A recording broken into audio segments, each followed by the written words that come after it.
বন্ধুরা দেখো ফাইনালি কিন্তু আমার রান্না শেষ। দেখতে কত সুন্দর হয়েছে, খেতে কিন্তু বন্ধুরা অসাধারণ হয়েছে। আমি কিন্তু খেয়ে তারপরে কিন্তু ভয়েস দিচ্ছি। আর দেখতে যেরকম খেতে কিন্তু অসাধারণ। আর এরকম টাটকা টাটকা বড় বড় শিং মাছ কে না পছন্দ করে? আমার তো বন্ধুরা ভীষণ পছন্দ। আর আমি তো জিয়াল মাছ ভীষণ পছন্দ করি। আর আমার কাছে খুবই ভালো লাগে। কার কার ভালো লাগে বন্ধুরা কমেন্টে জানাতে পারো।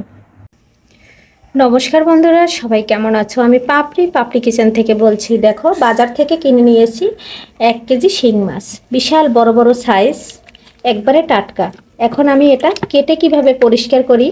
অনেকে শিং মাছ পরিষ্কার করার জন্য তোমরা খেতে চাও না, আর এই টিপসটা ফলো করলে একবারে সহজ একটা টিপস, তাহলে তোমরা শিং মাছ দেখলে বাজার থেকে কিনে আনবে প্লাস খাবে।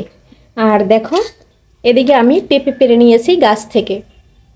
দেখো গাছ থেকে 2টা বড় সাইজের পেঁপে পেরে নিয়েছি। পাড়াটা তোমাদের দেখি নাই, অফ ক্যামেরায় পেরে নিয়েছি। এটা এখন আমি চামড়া ছুলে নেব। দেখো খোসাটা কিন্তু ছাড়িয়ে নিয়েছি। এখন এই খোসাটা আমি ব্লেন্ডার করে নেব। ব্লেন্ডার করে আমি ওই শিং মাছের ভিতরে ঢেলে দিব। তাহলে কিন্তু আমার শিং মাছ 2 মিনিটের ভিতর একবারে ফকফকা সাদা হয়ে যাবে। এখন যেহেতু শিং মাছটা আমার একবারে তাজা, এটা কাটার জন্য যেহেতু বড় বড় কাটা আছে, আল দিলে আমরা অনেকটা ব্যথা পাবো এবং ফুলে যাবে। দেখো দিয়ে দিছি অনেকটা লবণ। এই লবণটা দিয়ে কিন্তু কিছুক্ষণ রাখি। শিং মাছটা ঢালার সময় কয়েকটা শিং মাছ পড়ে গেছিল ডিশে, তাই আমি আরেকটু লবণ দিয়ে দিছি। আর এদিকে কিন্তু শিং মাছটা আমার একবারে ঠান্ডা হয়ে গেছে, দেখো মানে মরে গেছে। এখন আমি কেটে নিতে পারবো। দেখো বন্ধুরা, যে লবণটা দিছিলাম আমি কাটাগুলান ফেলে আমি শিং মাছটা ধুয়ে নিয়েছি হালকা করে। আর এখানে দেখো পেঁপের ছোলাটা কিন্তু আমি ব্লেন্ডার করে নিয়েছি। আর এটা আমি 5 মিনিট মাখিয়ে রাখবো। তারপরে কিন্তু আমার শিং মাছটা একবারে ধপধপে সাদা হয়ে যাবে। আর এভাবে যদি তোমরা শিং মাছ বাজার থেকে আনো, তাহলে বন্ধুরা সাথে করে একটা পেঁপে কিনে আনবা। সবার তার বাড়িতে পেঁপে থাকে না, আমার যেমন বাসায় আছে, গাছে পেঁপে আছে। আমি গাছ থেকে একটা পেঁপে পেরে তারপরে ছোলাটা চালিয়ে আমি ব্লেন্ডার করে নিয়েছি। আর এটা তোমরা যাদের বাসায় ব্লেন্ডার না থাকে তোমরা পাটায়ও বেটে নিতে পারো। পাটায় বেটতে একটু কষ্ট হয় কিন্তু, কারণ ব্লেন্ডার না থাকলে তো আর কিছু করার নাই। এইভাবে তোমরা শিং মাছ কিন্তু খুব জলদি কিন্তু একবারে পরিষ্কার করে নিতে পারবা। এখন আমি 5 মিনিট রেখে দেব। 5 মিনিট পরে আসবো। আর দেখো আমি কত সুন্দর করে একবারে গায়ে মাখিয়ে নিয়েছি। দেখো বন্ধুরা 5 মিনিট পরে চলে আসলাম। মাছগুলো কিন্তু একবারে সাদা হয়ে গেছে। আর এখন কিন্তু হালকা হাতে একটু ডলা দিলেই একবারে মাছ ধবধবে সাদা হয়ে যাবে। দেখো বন্ধুরা আমি কিন্তু মাছগুলো হাউজে নিয়ে নিয়েছি। এখন আমি ডলে পরিষ্কার করতেছি। আমার কিন্তু নিচেই বন্ধুরা হাউস। আর এই হাউসে এভাবে হালকা হাতে ডলা দিলে একবারে ঝকঝকে চকচকে পরিষ্কার হয়ে যাবে। আর এতে কিন্তু কোনো কষ্ট নাই। দেখো কত সুন্দর, কোনো মাতে আলগা মানে আস্ত হাতে একবারে ডলা দিলেই একবারে মাছ সুন্দর করে সাদা হয়ে যাবে। দেখো বন্ধুরা কত সুন্দর মাছগুলো একবারে 5 মিনিটের ভিতর ধবধবে সাদা। সবগুলো একইভাবে করে নিয়েছি। যেহেতু আমার হাউসটা একটু নিচে তাই অন্ধকার দেখাচ্ছে। দেখো সবগুলো মাছ সুন্দর করে পরিষ্কার করে নিয়েছি। টিপসটা কেমন লাগছে বন্ধুরা কমেন্টে জানাবে। দেখো বন্ধুরা একবারে ঝকঝকে তকতকে। আজকে আমি 2টা শিং মাছ কেটে রান্না করব। আর সবগুলো ফ্রিজে রেখে দেব। দেখো বন্ধুরা শিং মাছগুলো আমি কেটে দিয়ে পরিষ্কার করে একটু হলুদ আর লবণ মেখে আমি সুন্দর করে হালকা হালকা করে একটু ভেজে নেব। যেহেতু যেটা শিং মাছ অতটা বেশি ভাজবো না, তাহলে খেতে ভালো লাগবে না, শক্ত হয়ে যাবে। উল্টে পাল্টে ভালো করে ভেজে নেব। দেখো বন্ধুরা হালকা করে ভেজে নিলাম, ভাজা হয়ে গেছে। এখন আমি তুলে নিচ্ছি, এর থেকে বেশি ভাজবো না। এখানে দেখো কয়েকটা আলু, আমি ছোট আলু ছোলা ছাড়াই নাই, ছোলা ছাড়াই কেটে নিয়েছি। এটা আমি শিং মাছের ভিতর দিয়ে দেবো। এটাও একটু ভেজে নেব লবণ দিয়ে আর হলুদ দিয়ে এই মাছের তেলের মধ্যে ভেজে নিয়ে তারপরে আমি শিং মাছটা দিয়ে ঝোল করবো। দেখো বন্ধুরা আলুটা কিন্তু ভাজা হয়ে গেছে। এখন আমি নামিয়ে নিচ্ছি। আর ভাজবো না, ভাজাটা আমার হয়ে গেছে। উল্টে পাল্টে সুন্দর করে বাদামি কালার করে ভেজে নিয়েছি।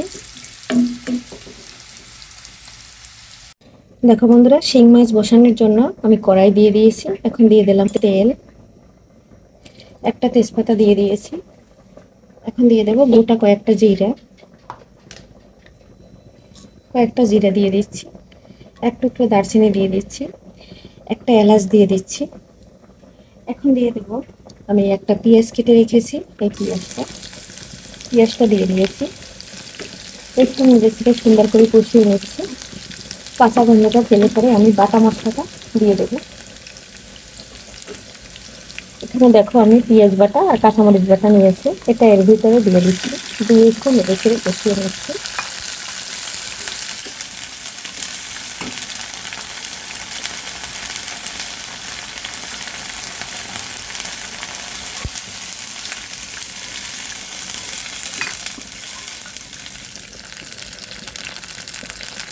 দিয়ে দিচ্ছি কিছুটা জল।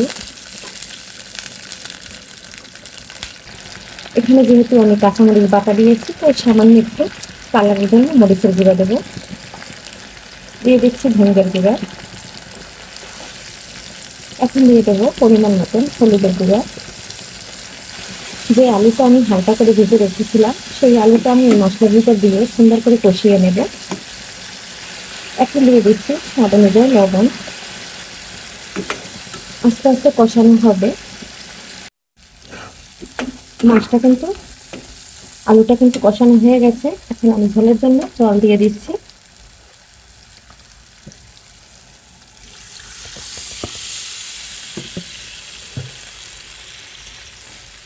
জলটা দিয়ে কিন্তু এখন আমি ফুটানোর পালা।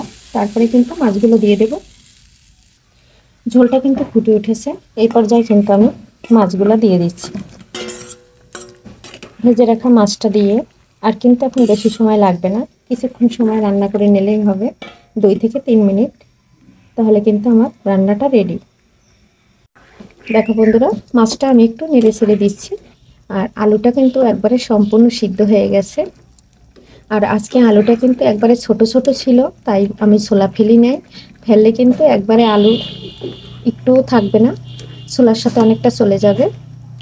আর এভাবে কিন্তু ছোলা সহ আলু রান্না করলে ভালো হয়, এতে অনেক ভিটামিন আছে। এটা আমাদের শরীরের জন্য খুবই উপকারী। এখন আমি একটু জিরার গুঁড়া দিয়ে দেব। আর শিং মাছটাতে একটু পাতলা পাতলা ঝোল খেতেই ভালো লাগে। এখন আমি একটু জিরার গুঁড়া দিয়ে দিচ্ছি, একটু নেড়ে ছেড়ে মিশিয়ে দিচ্ছি।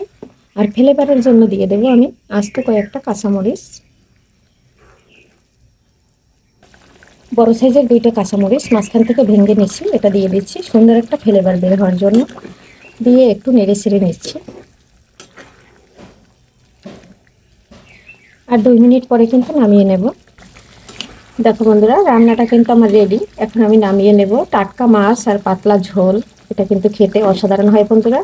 আজকের ভিডিওটা এখানেই শেষ করছি। পরবর্তীতে দেখা হবে নতুন কোনো ভিডিও নিয়ে। এ পর্যন্ত সবাই সুস্থ থাকো, ভালো থাকো, শরীরের দিকে খেয়াল নাও। সবাইকে নমস্কার।